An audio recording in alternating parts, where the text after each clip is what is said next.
Bom dia, amada igreja. Sejam todos bem-vindos, porque o Senhor trouxe vocês aqui nesta manhã, que eu acho que muita gente queria ficar em casa debaixo das cobertas, não é isso? Mas o nosso Deus, Ele merece tanto de nós, e foi Ele que te constrangeu nessa manhã para você estar na casa dEle. E eu estou muito feliz de estar aqui. Eu vou ministrar uma palavra que o Senhor colocou no meu coração, que é uma palavra que eu acho que todos nós já passamos por isso. E eu queria dizer para vocês, o desânimo também vem para um filho de Deus. Não é assim? E aqui nós vamos falar hoje de um homem que ele também, apesar de ele ter feito tantas coisas maravilhosas, pelo poder do nome do nosso Deus, ele chegou uma hora que ele desanimou. Então vamos abrir nossas Bíblias em 1 Reis 17. 1 Reis 17. Aleluia. Versículo 1. Aleluia. Glória a Deus. Vamos ler até o versículo 9, mas eu queria que vocês não fechassem as Bíblias, porque nós vamos passear um pouco depois. Aqui diz o seguinte, todos acharam? 1 Reis 17, versículo 1. Elias prediz grande seca, corvos o sustentam. Então Elias, o tesbita dos moradores de Gileade, disse a Acabe: tão certo como vive o Senhor Deus de Israel, perante cuja face estou, nem orvalho nem chuva haverá nesses anos, segundo a minha palavra. Veio-lhe a palavra do Senhor dizendo: retira-te daqui, vai para o lado oriental e esconde-te junto à torrente de Querite, fronteira ao Jordão. Beberás da torrente, e ordenei aos corvos que ali mesmo te sustentem. Foi, pois, e fez segundo a palavra do Senhor. Retirou-se e habitou junto à torrente de Querite, fronteira ao Jordão. Os corvos que traziam pela manhã pão e carne, como também pão e carne ao anoitecer, e bebia da torrente. Mas passados dias a torrente se secou, porque não chovia sobre a terra. Então lhe veio a palavra do Senhor dizendo: dispõe-te e vai a Sarepta, que pertence a Sidom, e demora-te ali onde ordenei a uma mulher viúva que te dê comida. Amém. Senhor, meu Deus e Pai, obrigado pela Tua palavra, obrigado por esta manhã, obrigado pelas bênçãos que já foram derramadas neste lugar, obrigado por tudo que Tu já fizeste no nosso meio, obrigado, Senhor, por cada família representada aqui, por cada vida que está aqui. Senhor, nós queremos nesta manhã ouvir de Ti, Senhor. E eu me apresento diante de Ti como uma serva, Senhor, Tua, que não tem nada, mas tudo que eu tenho vem de Ti, Senhor. Por isso, Senhor, eu preciso, o Espírito Santo, que Tu venhas me encher daquilo que Tu queres falar nesta manhã, a Tua igreja, que eu esteja conectado ao Teu coração, a Tua mente, ó Pai, e que seja somente aquilo que Tu queres que eu fale nesta manhã. Senhor, a Tua palavra é eficaz, a Tua palavra é viva, que esta palavra venha penetrar nos nossos corações. Ó Senhor, eu te peço que agora, que toda perturbação, tudo aquilo que não vem de Ti, toda distração, saia desse lugar agora, no nome de Jesus, que a Tua paz reine nesse lugar, que os nossos corações se aquietem na Tua presença, e que Tu possa, Senhor, falar poderosamente a nós, Senhor. Eu te peço perdão, Senhor, pelos meus pecados, te peço perdão pelo pecado da igreja. Senhor, perdoa-nos porque somos falhos, mas Tu és misericordioso e Tu já penduraste os nossos pecados na cruz do Calvário. Obrigado por isso, Pai. E agora, Senhor, ministra aquilo que Tu queres ministrar. Usa-me do jeito que Tu queres. Eis-me aqui, Senhor, no nome de Jesus. Amém e amém. Aqui fala de Elias. Todos nós já conhecemos essa história de Elias, o grande profeta de Deus. O interessante é que Elias, ele entra em cena assim de repente. Ninguém sabe de onde que ele vem, ninguém sabe, conhece a família dele, ninguém sabe onde que ele morou. Ele simplesmente aparece aqui e diz Elias o tesbita. Então, ele é mandado a falar ao rei de Acabe. Nós sabemos que aqui Elias está no reino do norte. As 12 tribos de Israel foram divididas no tempo de Roboão, né? Que era filho de Salomão, e porque houve um problema, uma conspiração contra Roboão, o reino foi dividido e tornou-se o reino do norte e o reino do sul. O reino do norte com a capital Samaria e o reino do sul, a capital Judá. O que nós vemos é que o reino do norte foi governado por reis tremendamente maus, tremendamente cruéis. E Elias estava ali, naquele reino do norte. E quem reinava naquela época era o rei Acabe, né? E esse rei reinou 22 anos ali. E ele fez tudo que era mal diante do Senhor. E é nesta conjuntura, onde reina a idolatria a Baal, onde os profetas de Baal eram protegidos e escolhidos por Jezabel, que era a esposa de Acabe, né? E ela tentou extirpar, matou os profetas do Senhor e extirpar toda adoração ao Deus vivo. Por quê? Porque ela só queria adoração a Baal. Esse homem simples é um homem que não era muito refinado, não era como o profeta Jeremias ou Isaías, ele era um reformador, ele era um homem mais rude. E ele desafiou o rei Acabe, ele desafiou o povo de Deus, porque eles acreditavam em Baal.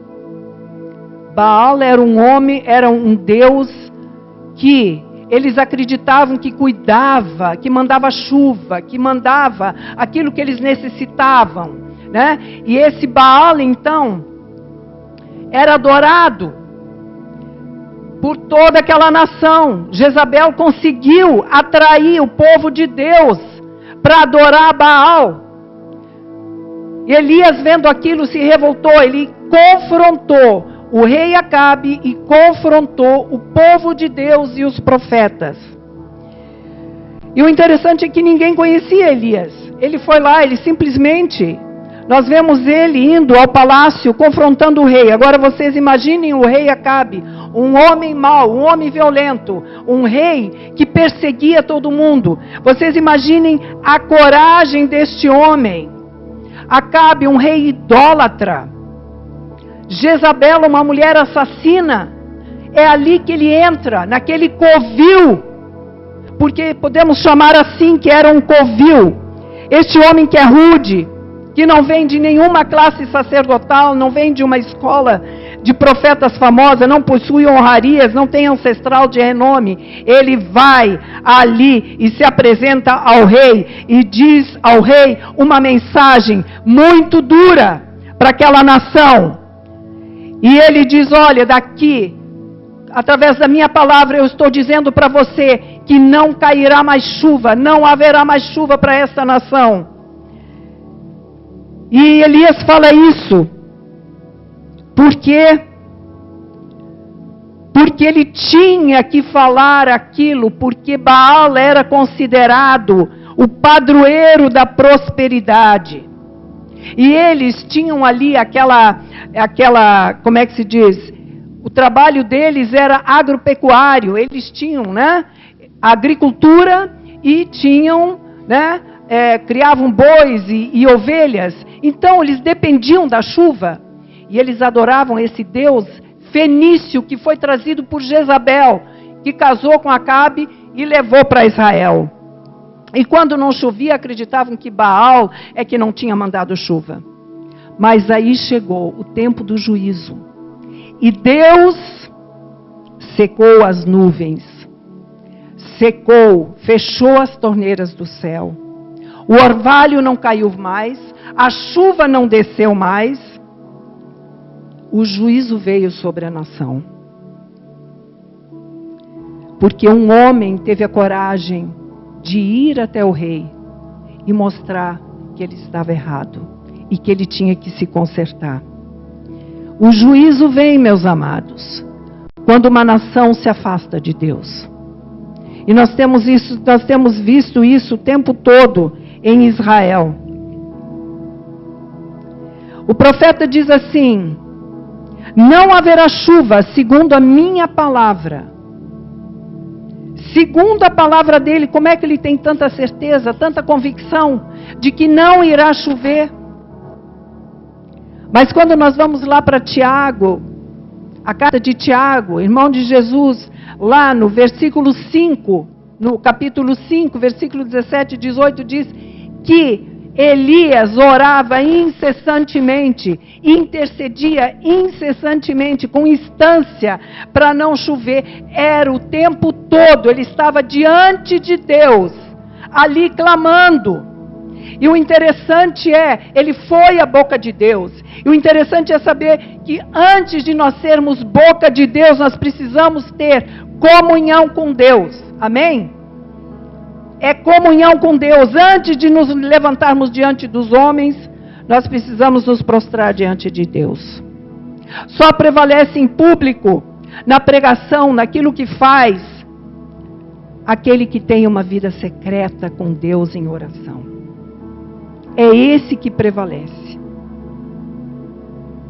Depois que ele entregou essa mensagem, Deus coloca ele num outro momento da vida dele. E diz assim, no versículo 3, do capítulo 17, diz: retira-te daqui, vai para o lado oriental e esconde-te junto à torrente de Querite, fronteira a Jordão.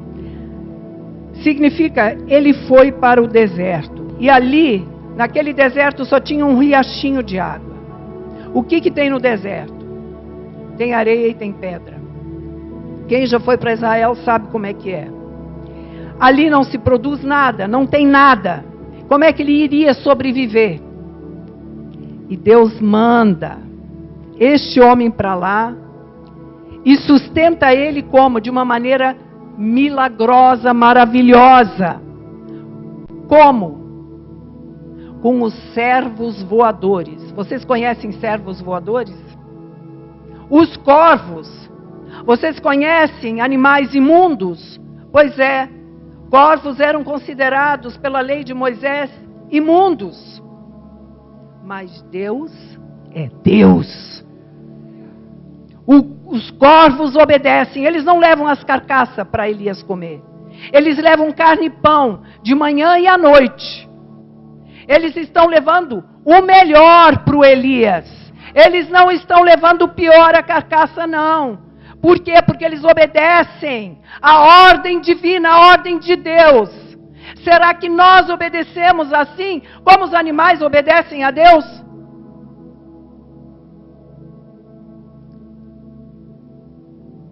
Nós vemos o cuidado de Deus quando Ele manda ele para o deserto.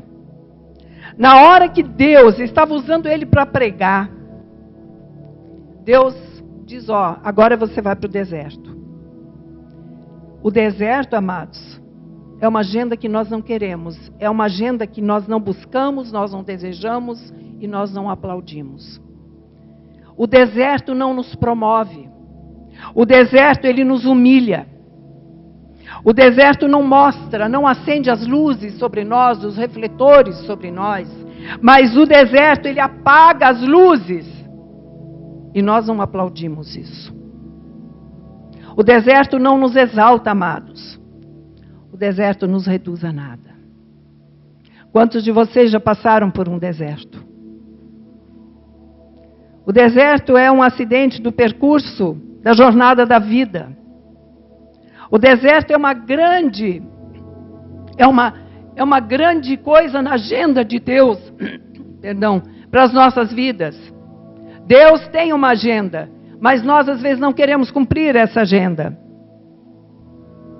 Sabe o que é o deserto, amados? Quando você estiver no deserto, lembre-se o que eu vou falar agora. O deserto é a escola superior do Espírito Santo, onde Deus treina seus líderes mais importantes. Amém? Quando Deus nos leva para o deserto, amados, não é para nos destruir, mas é para nos fortalecer. Ali se luta, não é assim? Quando você está no deserto, você luta para sobreviver. E Deus diz, eu quero te ensinar a você a sobreviver. Eu sei que você pode. Eu sei que você tem força, porque a força que você tem para lutar, sou eu que te dou. É isso que Deus dá. E nessa escola do deserto, Elias teve que aprender duas coisas. Primeiro, antes de Deus trabalhar através de nós, Deus trabalha em nós. Porque Deus, Ele está muito mais interessado em quem você é e do que você faz, do que mostrar. Olha aqui, meu servo. Não. Primeiro Ele quer trabalhar em nós, nos preparar. E Elias foi lá para o deserto para quê? Para ser preparado. Numa sociedade onde se prioriza, né, as realizações. Hoje em dia tudo, vamos fazer, o que nós vamos fazer? Mas Deus está mais interessado nas nossas motivações. É isso que Ele procura. Então, Deus trabalha primeiro em nós para trabalhar para Deus. Porque a vida com Deus precede trabalho para Deus. Amém? Nessa escola do deserto, onde Deus envia, Ele obedece e precisava obedecer e sobreviver. Ou Deus sustenta ele, ou ele perece. Isso significa quando nós somos levados para caminhar no deserto pelas próprias mãos do Deus Todo-Poderoso, nós precisamos aprender a grande lição de que nós dependemos mais do provedor do que da provisão. Deus é o nosso provedor. Depender da provisão é fácil. A provisão você sabe lidar. A provisão você sabe administrar. Mas, quando a provisão acaba, o que é que você faz? Quando não tem mais nada. Vamos ver no versículo 7. Mas passados dias a torrente secou, porque não chovia sobre a terra. O que você faz quando você se encontra numa situação dessa? Seca por todo lado. Recursos não existem. A provisão acaba. E nessa hora nós somos levados a um aprendizado profundo. A dependência profunda com Deus. Deus é o provedor da nossa provisão. E foi Jesus Cristo mesmo que falou, o nosso Senhor, quando Ele esteve lá no monte, lá com Satanás, quando Ele disse, não só de pão viverá o homem, mas de toda palavra que procede da boca de Deus. Esse é o nosso alimento maior. Você depende de Deus e é aí que Deus ensina uma lição. Quando a tua fonte seca, meu irmão, minha irmã, a fonte de Deus continua jorrando. Quando a nossa despensa está vazia, a despensa dos céus, o celeiro dos céus, ele continua cheio, jorrando também sobre nós. Precisamos entender que nós dependemos do provedor e não da provisão. É isso que é importante. A fonte de Querite secou. E Deus manda ele sair dali. Vamos lá no versículo 8. Então lhe veio a palavra do Senhor dizendo: dispõe-te e vai a Sarepta, que pertence a Sidom, e demora-te ali onde ordenei a uma mulher viúva que te dê comida. Elias estava sendo procurado por Acabe, sendo perseguido, né?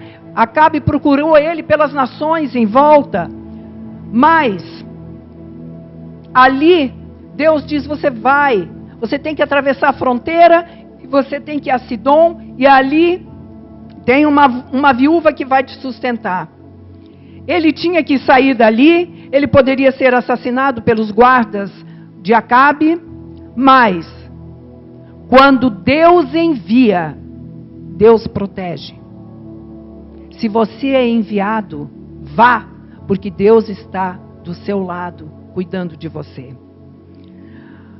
Olha, quando a gente olha para essa situação aqui, Deus diz: vai lá e a viúva vai te sustentar. Nós sabemos que naquela época as viúvas não tinham nada, eram mulheres que estavam jogadas praticamente a si mesmas. Eram mulheres, pessoas necessitadas, as mais necessitadas de Israel. Então como é que ela poderia ajudá-lo? Mas Isaías obedeceu. Ele pensou: se ele fosse para lá, talvez ele pudesse ajudar essa viúva. Teria alguma coisa para fazer por ela. Mas Deus diz: olha aqui, é ela que vai te sustentar.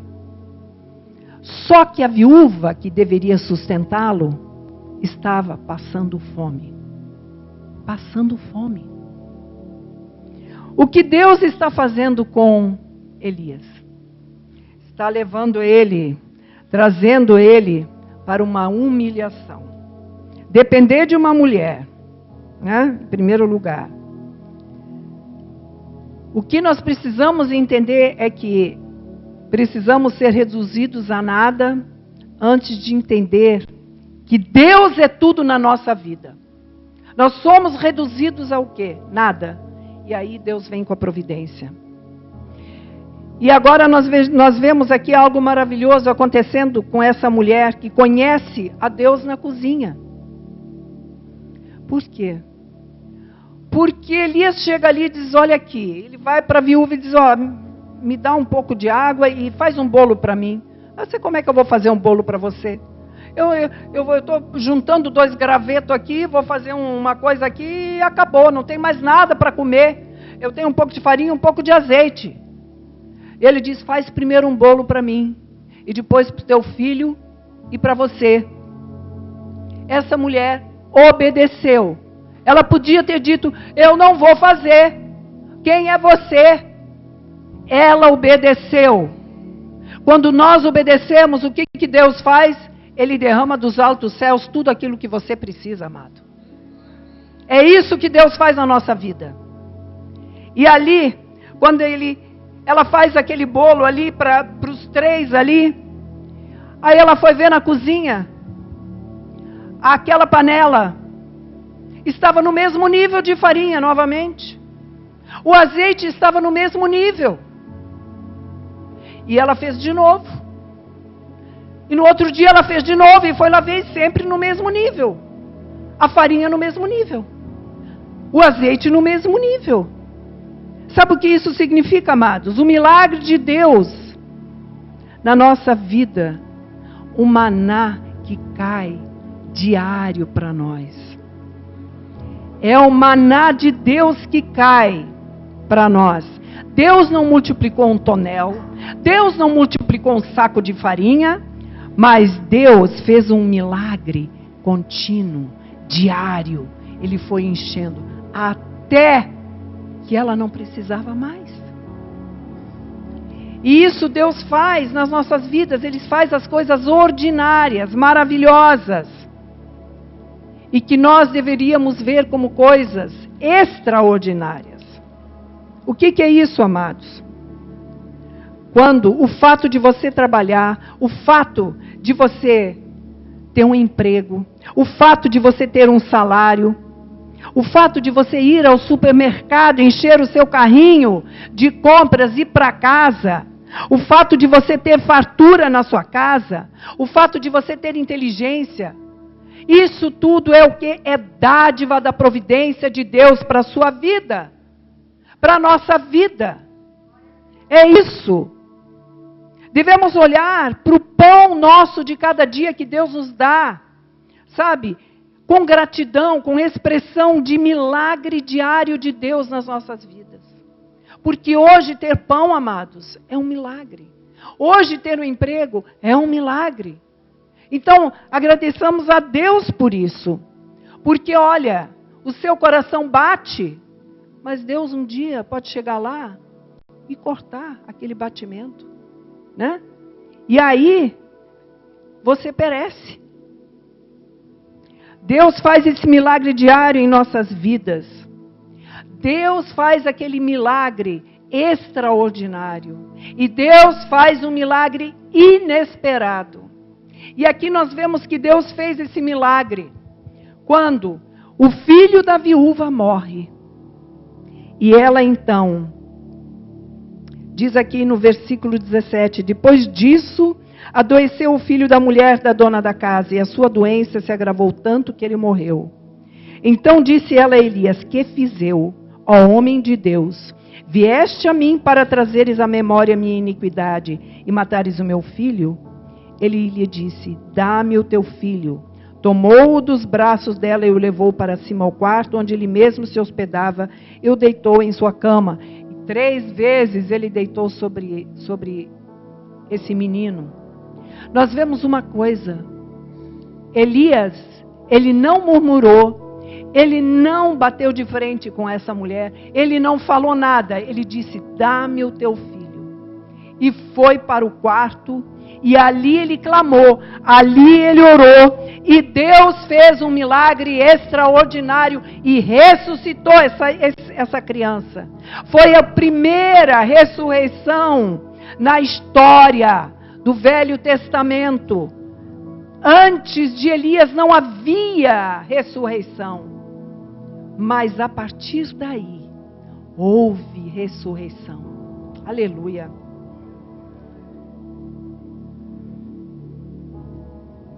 Deus não é aquele que só multiplica azeite e farinha na nossa casa, amados. Ele é um Deus que traz cura. Ele é um Deus que faz milagres em nossa vida. Ele é o Deus Todo-Poderoso. Ele tem todo o poder. Ele tem toda a autoridade nos céus, na terra. É Ele que faz o impossível acontecer. Você tem um impossível na sua vida, creia. Deus tem o controle. Deus faz o impossível. Nós temos que olhar mais para as Escrituras e ver os milagres que Deus fez.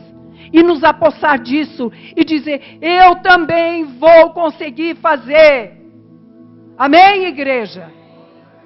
Glória a Deus. Porque para Ele não tem vida irrecuperável. Não tem problema sem solução. Não tem nada difícil para Deus. Bendito seja o nome do Senhor. Bendito seja o nome do Senhor. E nós vemos aqui, no último versículo do capítulo 17, a mulher diz assim para Elias.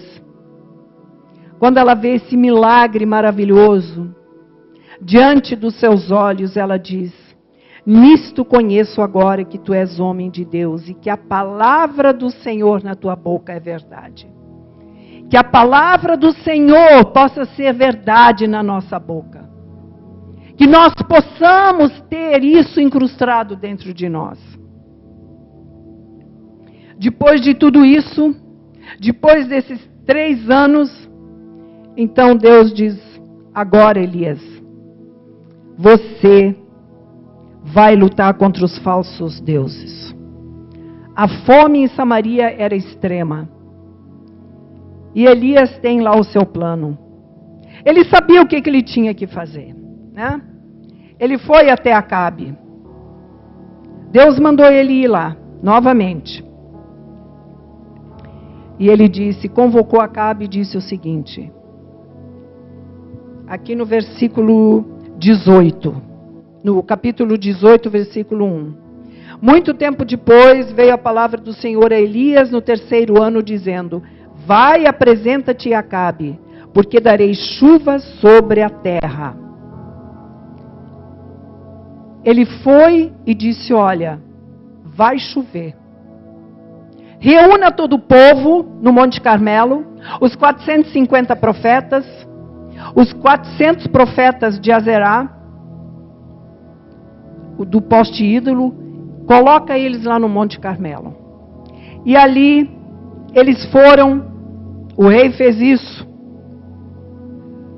E ali nós vemos que Elias lutou contra os falsos deuses. Elias foi preparado 3 anos e meio.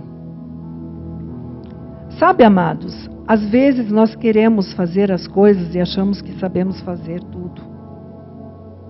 Elias também achava, quando ele foi a primeira vez lá para Acabe. E Deus disse, não, ainda não é tempo, ainda não está na hora. Deus trabalha em nós para trabalhar através de nós. Deus não tem pressa quando se trata de treinar os seus filhos para a obra. Olha só, Deus preparou Moisés 80 anos. Sabe lá o que é isso? Para quê? Para que ele fosse usado 40 anos no deserto. Jesus Cristo começou seu ministério com 30 anos. Não foi mais novo. Foi usado 3 anos. Elias foi preparado 3 anos e meio para ser usado 1 dia no Carmelo. Então, às vezes, nós achamos que podemos fazer tudo assim rápido. E Deus diz, eu quero te preparar, calma. Eu tenho algo. Né? Quem diria que o pastor iria lá para Olaria, o nosso amado pastor? Deus preparou ele aqui o tempo todo, junto conosco aqui. Ele disse, agora é hora, agora você vai. Glória a Deus por isso. Amado? É isso que Deus faz por nós. Elias confronta Acabe, confronta esse rei perverso, sanguinário. Elias não se intimida com ele, porque agora ele está mais forte ainda. Ele está mais fortalecido. Quem passa pelo deserto, amados, sai mais fortalecido. Sabe? As lutas, elas nos fortalecem. Então não reclame quando você tem luta. Não reclame com Deus. Deus está te moldando. Deus quer fazer de você um filho, aquele forte. Um filho forte do lado dele. Elias confronta então todos ali. Confronta os profetas, confronta as autoridades constituídas, confronta o povo, a nação. Ele não é aquele profeta que ficou ali parado, não. Ele saiu fora dos muros, ele foi para as estradas, ele fez a sua voz soar, não só no palácio, mas por toda aquela região. Confronta os profetas de Baal. Vamos ver em 18, 23.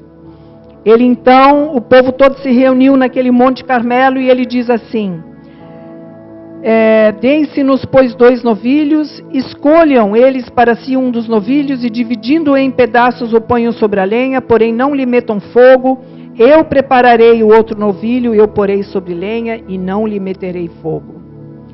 Então ele dá primazia para esses profetas e propõe esse desafio. E diz, o Deus que responder com fogo, esse é Deus. Todo o povo está ali, foi para lá. Vamos ver o que vai dar. Vamos torcer, vamos ver. Uns talvez torcessem para Elias, outros torcessem para Baal. Eles estavam ali. E nós vemos o seguinte, a Bíblia diz que esses profetas estavam ali. Esses profetas de Baal, gritando, clamando, desde manhã cedo até as 3 da tarde, né?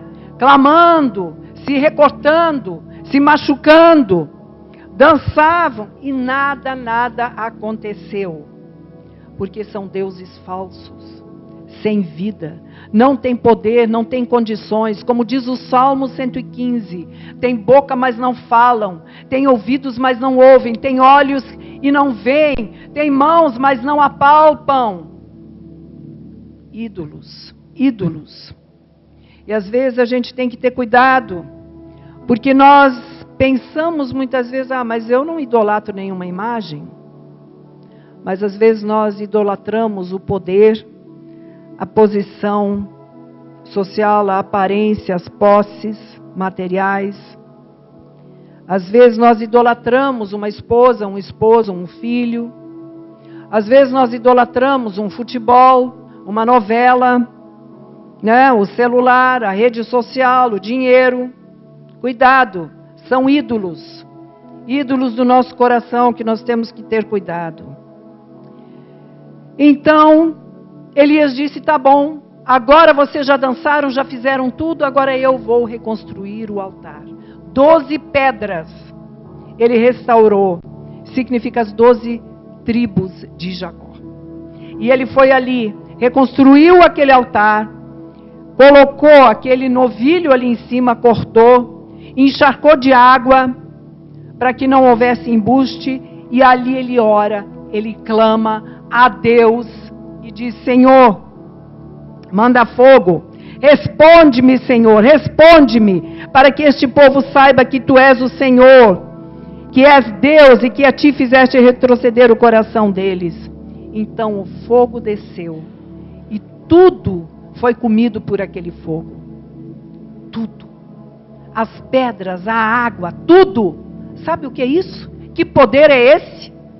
Que poder é esse, meus irmãos? Vamos crer mais no poder de Deus. Nós não temos crido num Deus poderoso. Nós temos colocado Deus muito pequeno. Vamos olhar para esses milagres aqui e ver como Deus é grande.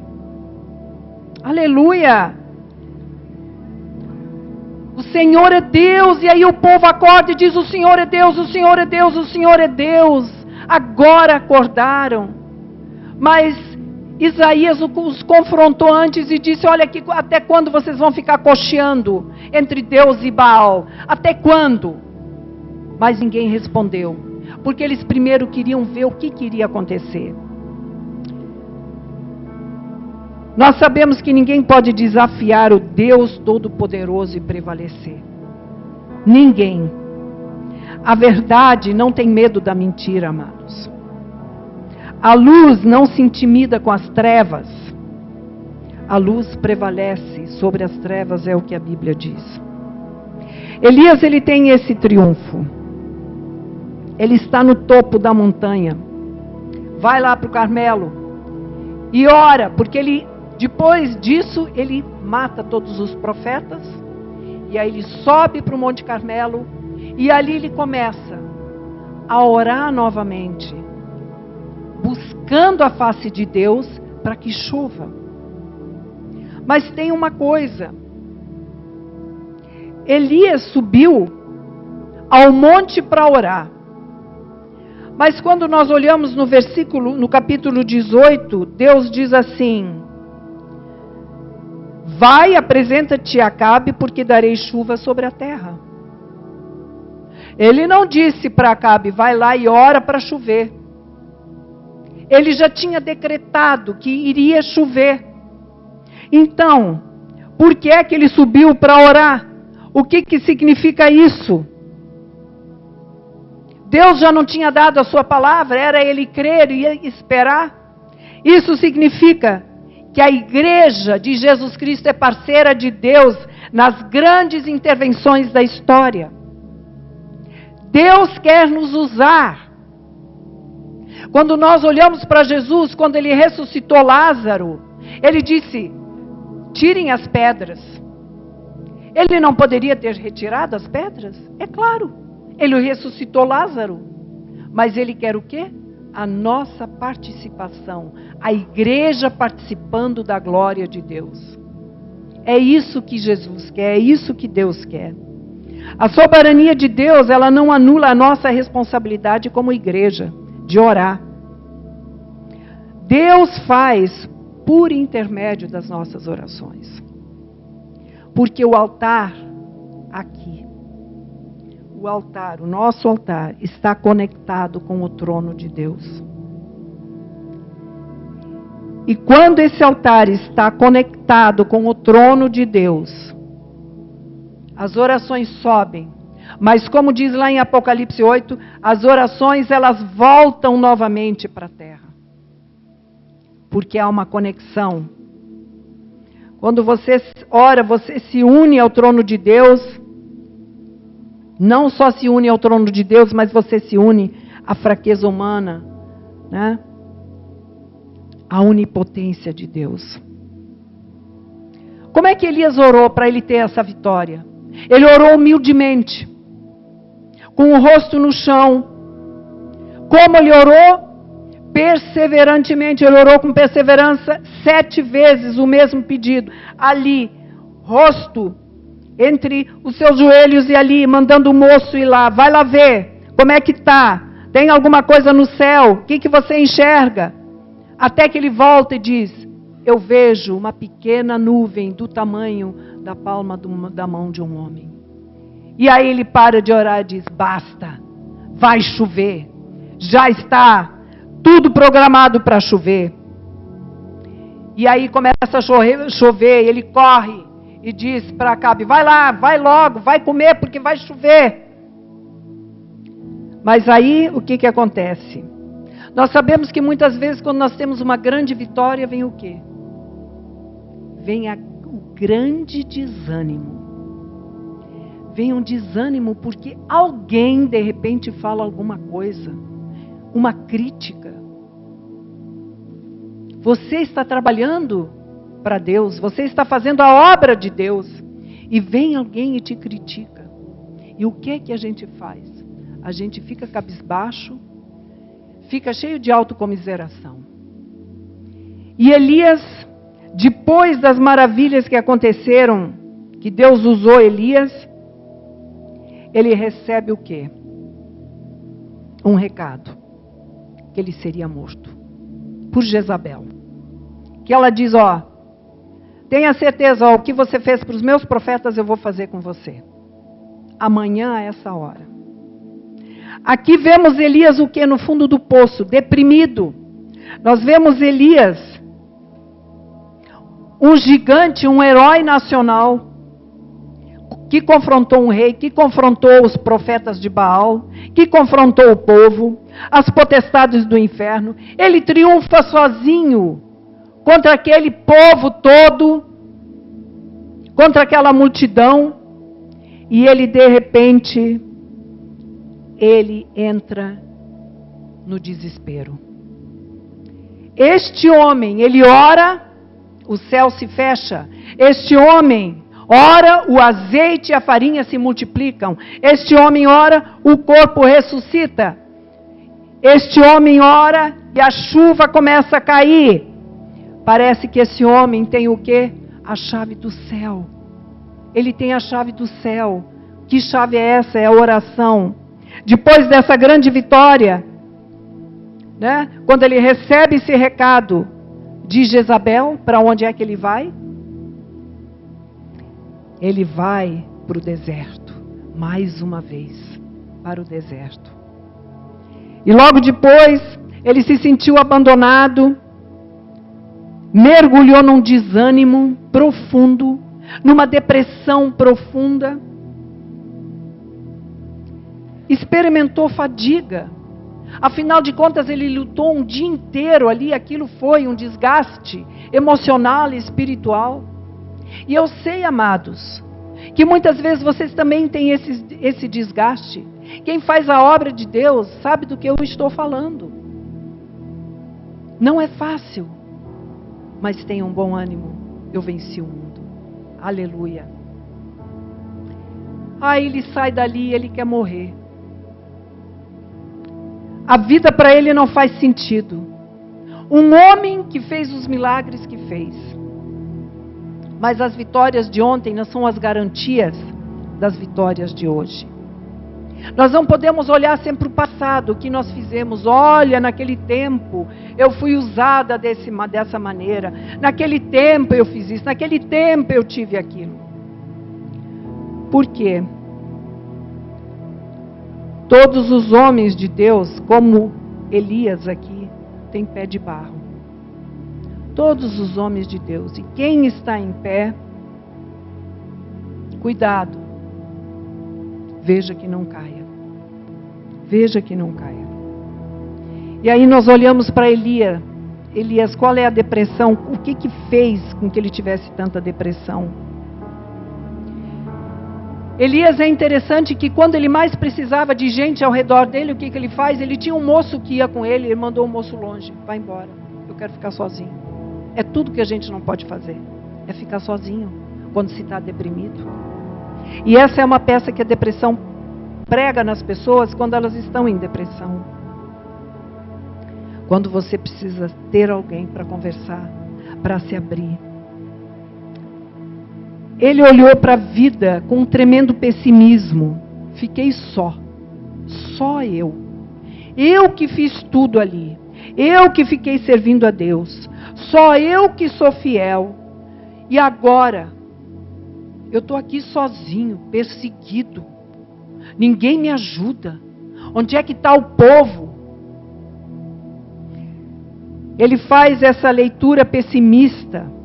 E Deus diz, olha aqui, Elias, não é assim não. Para com essa ideia de que você é um herói nacional. Tem 7.000 que não se dobraram a Baal. E esses você nem conhece. Tem gente que você não conhece, que você não sabe onde mora, qual é o nome, como é que é. São os anônimos que são os maiores heróis de Deus. Aqueles que nós não conhecemos, aqueles que fazem obra e às vezes fazem tudo, só Deus vê. Esses são os grandes heróis de Deus. E é isso que Deus está falando para Elias. Ele ficou deprimido por causa de uma leitura desfocada do futuro. Eu quero morrer. Eu não tenho mais ministério, acabou. Olha, o meu presente, o meu futuro, a minha esperança no futuro, eu não tenho mais. E há pessoas, como eu já disse, que vivem do passado. Elias foi chamado para servir, e Deus diz isso para ele. Deus diz, não acabou, Elias. Ainda não acabou. Você ainda tem muita coisa para fazer. Quem disse que a tua vida acabou, que o teu ministério acabou? Ele diz, você ainda tem que ungir 2 reis. Você ainda tem que ungir o profeta que vai ficar no teu lugar. Da onde você veio, você vai voltar para aquele lugar. Porque eu ainda vou te usar. Como é que Deus cura essa depressão de Elias? Colocando ele para dormir. Faz uma sonoterapia. Por que, amados? Porque quando você está cansado, quando você está com sono, você não escuta Deus falar. Você não ouve a voz de Deus. E Deus quer que nós estejamos descansados para fazer a obra dele. Deus quer, e Deus faz uma coisa tão maravilhosa que ele manda até um banquete lá. Manda pães, né? Para que ele se alimente lá no deserto. Tem gente que quando está depressiva come muito, e tem gente que não come nada. E Elias não comia nada, ele não tinha fome, né? E Deus diz, você tem que comer, porque você tem uma longa jornada pela frente. Eu quero que você coma. E aí Deus diz, você está dentro da caverna, agora sai para fora. Está na hora de você acordar, está na hora de você continuar. Sai para fora da caverna. Desabafa. Fala. Põe para fora aquilo que está te chateando, aquilo que está te oprimindo. Põe para fora, desabafa. Deus manda Elias falar. E como é que Deus cura essa depressão dele? Mostrando para Elias que a vida tem um propósito. Que Deus tem um propósito na nossa vida. Na vida de cada um de vocês. Se você está aqui hoje de manhã, foi porque Deus quer te falar o seguinte: eu tenho um propósito na tua vida. E aquilo que você acha que acabou, não acabou. Não acabou, porque eu sou Deus, eu sei o que eu faço com você. Eu vou te usar. Queira você ou não, eu vou te usar da minha maneira, do meu jeito. Porque o meu jeito não é do jeito que você pensa. Talvez o Senhor queira te mandar para o deserto. Mas saiba de uma coisa, lá no deserto Ele vai te sustentar. Ele vai estar do seu lado. Ele não vai te abandonar. É isso que Deus faz com o filho dele. Deus quer dar trabalho para nós, sim. Ele nos dá trabalho, mas Ele nos capacita. É isso que Deus faz. Às vezes você, eu não sei fazer, eu tenho medo de fazer. Eu tenho medo. Medo não existe para Deus, amados. Quando Deus diz, quando Elias sai e diz assim, se apavora, Deus diz, não temas. Não temas, o que é isso? Não temas, né? Elias temeu. Temeu, o que é isso, Elias? Você está com medo do quê? Você tem um Deus todo-poderoso que te usou para fazer todos esses milagres. Por que é que você tem medo agora? E a Bíblia está recheada, onde Deus diz, não temas, não tenha medo. Naquele tempo, era difícil em Israel. É difícil hoje na nossa nação? É. Mas Deus é o Senhor. Deus é soberano. Deus está acima de tudo. Deus está cuidando. Se o Brasil está passando por um deserto, saiba que é para nos aprimorar, que é para fazer de nós verdadeiros filhos, que estão ali, que vão lutar, que vão se ajoelhar, que vão clamar, assim como Elias clamou. E é isso que Deus quer de cada um de nós hoje. Levantar, orar, clamar. Porque desanimar, meus irmãos, é muito fácil. A gente cai muito fácil no desânimo. E essa mensagem de hoje é para mostrar isso. Elias, um homem que Deus usou poderosamente, ele caiu no desânimo. Mas Jesus diz, tem de bom ânimo porque eu venci o mundo. Jesus fala isso. E nós temos que olhar para Jesus Cristo. Nós temos que olhar para Ele. Ele recebeu críticas, Ele recebeu tantas retaliações, tantas afrontas, mas Ele continua andando. Ele foi. E é isso que nós temos que fazer como igreja de Jesus Cristo, amados. É isso. Deus, Ele não larga a gente. Ele não larga. Deus tem um propósito. E Deus diz para Elias, tu não sabe o que eu vou fazer com você. Tu não tem ideia do que eu estou planejando na sua vida. Você nem vai morrer. Você não vai morrer. Eu vou te levar com uma carruagem de fogo, com os cavalos, num redemoinho para o céu. Você não vai morrer. Amados, Elias foi levado. E assim um dia nós vamos ser levados também. Mas saiba de uma coisa. O propósito de Deus na nossa vida é perfeito. E o interessante é que Deus, Ele cumpre o propósito dEle, às vezes na infância, na adolescência, na juventude, na vida adulta. Às vezes cumpre lá com 80, 90, 100 anos. Se nós ainda estamos aqui, nesta terra, é porque Deus ainda tem um propósito na sua vida. Se nós estamos aqui, Deus ainda vai te usar muito. Creia nisso. Esteja aberto àquilo que Deus quer fazer através de você. Ele quer te usar. Ele ainda tem muito trabalho para fazer através de você. Vai chegar um dia que Ele vai dizer assim, agora, servo bom, agora está consumado. Agora você fez tudo o que eu queria que você fizesse. E aí Ele vai dizer assim, filho, pode vir. E você vai ouvir essas doces palavras, vinde bendito do meu Pai, entrai na posse do reino que você está preparado desde a fundação do mundo. Você está preparado para você fazer o propósito de Deus? Você ainda quer? Ou você está desanimado, entrando dentro de uma caverna, querendo morrer? Amados, Deus quer te usar. Deus quer usar você poderosamente. Não pense, eu não sou como Elias, eu não sou como fulano. Todos vocês são filhos de Deus. E como filhos de Deus, Deus não tem preferência por filho nenhum. Deus, Ele usa e trata cada filho individualmente. Amém, amados? Que Deus nos abençoe na nossa caminhada. Que a boa mão do nosso Deus nos dirija. Que as providências, sejam elas fáceis ou difíceis, mas que nós saibamos que o nosso Deus é maravilhoso para operar maravilhas em nossas vidas. Amém?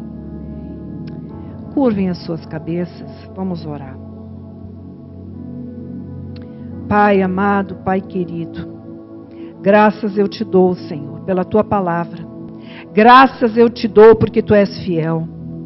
Senhor, nós oramos porque a tua palavra, para que a tua palavra encontre, Senhor, em nosso coração lugar, e que nós tenhamos plena consciência, que por pior que seja a situação, como ela foi lá em Israel, tu podes usar a nossa vida para trazer respostas, e que tu nos dês a coragem, autoridade, poder e ousadia para seguirmos em frente. E jamais desistir. Que possamos olhar para o futuro com esperança, não nos isolando, mas trabalhando para ti com zelo, com perseverança, deixando que trabalhes em nós, para trabalhar através de nós, que sejamos canais de bênção. Senhor, que nós venhamos, Senhor, a entender a tua vontade na nossa vida, que aquilo que quer nos atrapalhar, Senhor, saia do nosso caminho. Que todo desânimo, Senhor, todo espírito de autopiedade, eu não sou ninguém, eu não sei fazer nada, que isso saia, Pai, da nossa mente e do nosso coração. Que nós venhamos limpar o nosso coração e a nossa mente, que nós estejamos focados em Ti, Senhor, o autor e consumador de todas as coisas. Que nós venhamos olhar para Ti, de onde nós receberemos a força, a energia que nós precisamos. Que nós olhamos para Ti, Senhor, sabendo que Tu és o provedor, aquele que provê todas as coisas na nossa vida. Que possamos olhar para Ti sabendo que foste Tu que nos salvaste, nos regeneraste. Tu, Senhor, foste à cruz por nós. Tu já destes a Ti por inteiro, Senhor. E nós às vezes só queremos dar um pedaço de nós para Ti. Então, Senhor, em nome de Jesus, que Tu venhas nos tocar nesta manhã. E Tu venhas tratar com cada um de nós, Senhor. Aquele que está hoje triste, aquele que está, Senhor, pensando que ele não sabe fazer nada para a Tua obra, Pai, muda esse pensamento, Pai. Tira todo o desânimo, Pai. Tira aquilo que quer atrapalhar o andar contigo, Senhor, o fazer a Tua obra, Senhor, se conectar contigo. Senhor, eu quero nesta manhã, Senhor, profetizar, Senhor, uma provisão sobre, Senhor, o Teu povo. Uma provisão que eles precisam, Pai. Seja espiritual, seja material.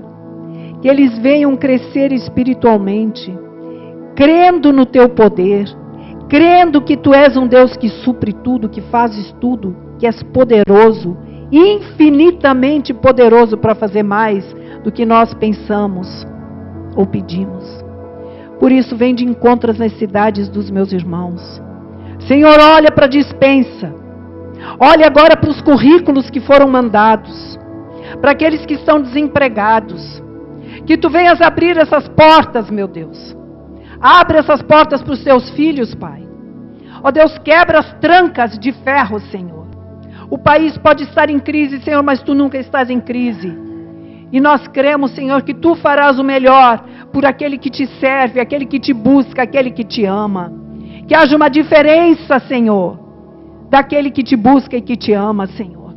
Deus, eu clamo a Ti, Senhor, que toda praga do nosso meio caia por terra no nome de Jesus. Toda enfermidade caia por terra no nome de Jesus. Todas as dores sejam extirpadas dos nossos corpos, no nome de Jesus. Ah, Senhor, vem curar, vem libertar, Senhor. Vem nos libertar.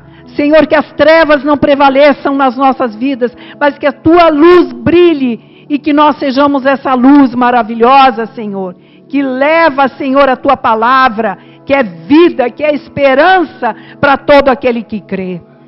Senhor, nós te agradecemos por essa manhã. Te agradeço por tudo que Tu estás fazendo aqui. Te agradeço, Senhor, por cada família representada aqui. Que Tu visites seus lares, que Tu convertas os corações daqueles, ó Deus, que ainda não Te conhecem. Senhor, é tempo, Senhor, de colheita. Nós cremos, Senhor, e nós queremos ver essa colheita no nosso meio, nos nossos lares, com os nossos familiares, Senhor, com os nossos amigos, irmãos, Pai. Ó Deus, aqueles, Senhor, que não Te conhecem, que eles venham se render a Ti. Nós cremos, Senhor. Senhor, faz aquilo que o nosso coração anseia, ver o Teu povo salvo, ver um povo, Senhor, que Te busca, um povo que Te ama, um povo que vai cada vez mais andar contigo, Senhor. Ah, Deus, vai nos perdoando de toda iniquidade, Pai, todos os pecados, Senhor, toda a nossa negligência, as nossas faltas, Pai. Perdoa-nos, Senhor, perdoa a Tua igreja, perdoa a nossa nação. Senhor, tem misericórdia da nossa nação. Nós queremos que Tu reines nessa nação, Jesus. Tu és o nosso Senhor, que Tu venhas reinar sobre a nação do Brasil. Reinar, Senhor. Que Tu venhas, Senhor, ajudar os governantes desse país, que façam um bom governo, Pai. Que olhem para aqueles, Senhor, que façam um governo justo, Pai. Ó Deus, o nome de Jesus toca nesses homens. Salva eles, converte eles a Ti, Senhor. Oh Deus amado, nós cremos, Senhor, que haverá sim chuva de bênção, Senhor. Haverá chuvas de bênção sobre essa nação, Senhor. Porque aqui há um povo que clama a Ti. Há um povo, Senhor, que crê que Tu farás maravilhas nesta nação. Por isso, obrigado, Pai. Obrigado pela Tua obra em nossas vidas. Obrigado por esta igreja. Obrigado, Senhor, porque Tu tens cuidado desta casa de oração. Obrigado, Senhor. Ah, Pai, cuida dos nossos amados que retornarão hoje, Pai. E Tu estejas abençoando a volta deles, guardando, Pai. Ah, livrando de todo mal, de acidente, Pai. No nome de Jesus. Acampando os Teus anjos naqueles carros, Pai. Ó Deus, vai com eles, Senhor. Tu fosse com eles, agora traz eles de volta em paz, Senhor. E que nós ainda tenhamos, Senhor, uma semana abençoada na Tua presença. E que nós não venhamos a desanimar, mas que venhamos nos levantar e saber que mesmo que se formos mandados para o deserto, Tu estás ali para cuidar de nós. Muito obrigado, Pai. Que a paz de Jesus Cristo nos leve em segurança agora aos nossos lares. Que o amor do Deus Pai, que a consolação do Espírito Santo venha sobre cada um de nós. No nome de Jesus. Amém. 1, 2, 3. Glória a Deus. Aleluia. Glória a Deus.